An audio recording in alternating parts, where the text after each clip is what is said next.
you devalue the property, you devalue the building. Now people are looking at you like you done lost your mind. Reverend went crazy. We need to go somewhere else.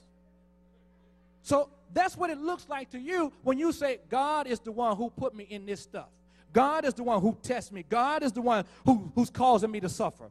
Some of you are suffering because of you. It was you. You did it. You know you went out and bought a car that you could not afford. But you got it anyway because of a spirit called lust. I'm going to drive this 2008 because it looked good. But you know you driving it with no gas money. Come on, somebody, you know it. You driving it, you ain't got no gas money. You can't even afford it. So here's what we do. As Christians, we try to fake like we got it going on. Look, just be real and be truthful. I can't afford it right now, but I'm on my way. I can't afford it, but I'm on my way. My mother taught me at an early age how to accessorize. You know, hey, look, if you need to wear some makeup, put some makeup on. Yeah, if it ain't your real hair, you need some hair, buy some. Buy some, ain't nothing wrong with that, buy it. And if they ask you, is that your real hair? Yes, I paid for it. It's mine. Pay for it, it's yours. Do whatever you want to do with it, that's yours.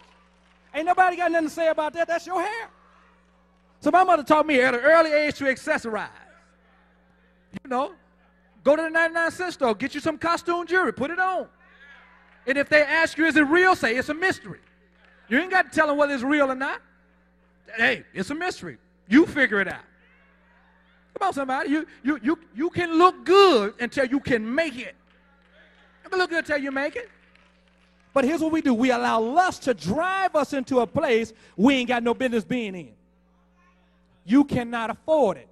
I can't afford it. But I'm on my way. You know, if all you got is $500 a month, faith, don't try to get $1,000. You ain't ready yet. You may have some muscles, but it don't mean that you can lift the weight on a barbell yet. You know you can't do it. You can't even pick up 100 pounds. Don't try to do 2. You can't make it. You will fall flat on your face. And here's what most people do. They allow lust to push them in a place to do something that they can't do. Then they call on God to bail them out. But watch this now. How many know God is not obligated to pay for what he didn't buy or what he didn't order? So if he didn't order it, he's not obligated to pay for it. So here's what we do. We try to make God pay for something he didn't order. Here's an illustration. Just imagine you've gotten up, you're going, your husband have told you, say, honey, get dressed, put your best Sunday go to meeting outfit on. We're going out to dinner tonight. So you get dressed, you get your best Sunday go to meeting outfit on, y'all ready to go out to dinner. He told you in the car, money is no object, buy whatever you want. You go to the restaurant, they valet park your car, you go inside, the maitre d' seats you, the waiter comes along and tells you whatever the soup of the day and the catch of the day is. I mean, he's giving you the spiel. You all excited, you sitting there and you said, you know what, I want a salmon, honey baked, I want all the trimmings on my baked potatoes, and I want some rice. Got you a nice drink, and I'm not talking about alcohol. Now, I don't want y'all to say, Reverend told me I could drink. I didn't tell you that. You know, get you some juice, get you one of them drinks that look like it's got something in it. Then he orders himself a filet mignon, got all the trimmings with his filet mignon. Then all of a sudden, they bring her salmon back, but they bring him a hamburger and fries. How many know he's not obligated to pay for that? He didn't order that. Well, that's how God is. If he doesn't order it, he don't have to pay for it. So guess what you got to do? You got to intune your ear to God and say, God, what do you want me to do? It'll save a lot of us a headache. It'll save a lot of you some trouble. Some of you would leave the very person that you're involved with right now if you listen to God.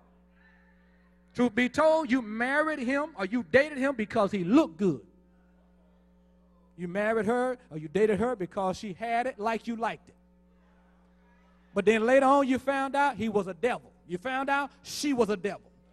And then all of a sudden you waste time out of your life being involved with somebody you shouldn't have been with in the first place. And guess what you can't get back? You can't get back them days.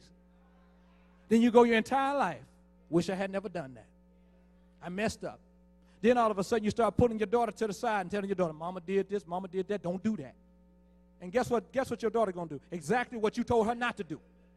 The reason being because you failed at it. This is why people should fight for their marriages like never before. Because if you divorce, And you got children, they going to divorce too, simply because you did, because they didn't see you win no battles. So you have to win battles in the presence of your children so they can see it and say, Mama made it through, Daddy made it through. If they can do it, I can too. So watch what he says, man. Let no man say when he is tempted, I'm tempted of God, for God cannot be tempted with evil, neither does he tempt any man. But, what does the scripture say but now? Now when you study the word but out, but means zero. Simply means zero. Forget about what you just heard. Get ready to take you somewhere else. But every man, somebody say every man. But every man is tempted when he is drawn away of his own lust. Notice what it said. It didn't come from God, came from you. But every man is tempted when he is drawn away of his own lust. Then enticement come. Well, how did enticement come about? When you start looking at that which God never wanted you to have in the first place. The minute the enemy sees you focusing on anything other than God, then he starts whispering in your ear, it's all right. You can fornicate. God will forgive. Don't even worry about it. God is a forgiver. He died on the cross for you. Don't worry. You can take that money. Won't nobody know about it but you. If God questions you about it, just tell him the truth. He'll forgive you. I mean, no forgiveness have to be granted. Scripture said that Esau sought God for forgiveness with bitter tears, and he didn't get it. Has to be granted. Which means now, God looks at the heart of a man. He judges the heart of a man. He judges your intent. So he knows when you are sincere, I screwed up, I jacked up, I messed up. Now he can come in and deal with you because you did it right. But when your attitude is not right, your heart is not right, ain't no forgiveness. It's available, but you can't have it yet till you get it right. So now watch now. There are people who have done folk wrong, and they will avoid the person and go to God, ask God to forgive them. But you did him wrong. You went to God, God forgive me, but guess what God didn't do? He didn't forgive you because you missed the first step. The first step, go back over here. I'm sorry for what I did, I was wrong. Not if I have done. You know you did. Not if I've done anything to you or asked you to forgive. No, you know you did. So guess what you got to do? I'm going to come from over here. I'm going to go right back over here. I'm going to say, look, I did wrong. I'm sorry. Forgive me for what I said. I can't take back what I said, but forgive me for it anyway. Now, if she don't forgive you, if he don't forgive you, that's between them and God. Now I can go to God and get it right. So you missed the key point. So how many people sitting in church right now unforgiven? Unforgiven. So watch what he says now. Let no man say when he is tempted, I'm tempted of God, for God cannot be tempted with evil, neither does he tempt any man. But every man is tempted when he is drawn away of his own lust and enticed. Then when lust hath conceived, it bringeth forth sin, and sin, when it is finished, it bringeth forth death. So notice this now. Sin has a purpose to play, and the purpose is to kill you. Watch what it says now. Lust, when it is conceived. Now, conception or conceiving comes about when you become intimate. So notice this now. You can only get pregnant legally. You know, doctors are coming up with all kind of ways right now. But how many know God don't honor certain things? But legally, you can't get pregnant unless there's some intimacy. And there's some of you, you've been intimate with the devil. He looked good. He sound good. He talked good. He tall, dark, and handsome, just like you like it. Calls you on the phone. He got a smooth, sexy voice. Next thing you know, he done invite you out to dinner. The brother come about, and he ain't like any other man you done talked to before. See, I had a routine, brother, when I was in the world. I went to the store, and ladies, you tell me if this is correct or not. I went to the store, to the perfume shop. I learned women's different perfume on purpose. So that if I met you in the street and I wanted to talk to you, if you had on some perfume, I could recognize it. I could come to you and say, excuse me, miss, are you wearing? How many men you know do that? So I had a little game to me.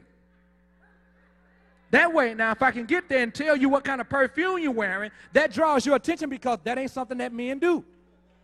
Now, for you single brothers in here, don't go do that. That was what I did. Don't y'all go do that. Now, I ain't preaching, ain't giving you no license to commit sin, but that's what I did. But I was kind of good at it, too. And so, you go to the nightclub, you come in there looking suave and debonair.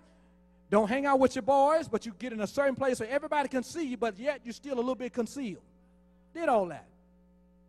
Walk by you and say, you look beautiful tonight. You keep walking. Because how many men do that? Most men, girl, you want to dance? Nobody want that kind of stuff.